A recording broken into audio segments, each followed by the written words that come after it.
So you opened the gallery in 1980. 1980, and My many gosh. of these pieces are from the early 80s. Right. And we, Freehand has always carried a combination, mostly functional, combination of ceramics and glass and weaving, wearables, a lot of jewelry. So this is sort of, when we opened in 1980, everyone said, how do you possibly think you could have a gallery that sells handmade things in LA? It'll never work. 31 years later, we're still here. So the 80s were great though, and I think we're celebrating that this evening. When you look back on the 80s, what comes to your mind?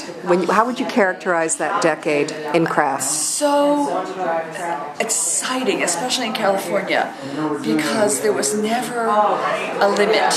You could try anything and do anything, and that was true of the city, and the West Coast has that wonderful freedom that doesn't exist everywhere in the country, where people will try things. If you look in the window, you'll see a piece by Ruth Katzenstein, and Ruth studied in England. She's a wonderful weaver, and yet if you look at the piece in the window, it's very modern materials, and she's made a beautiful piece. So everywhere you look, you'll see that kind of freedom that doesn't exist everywhere.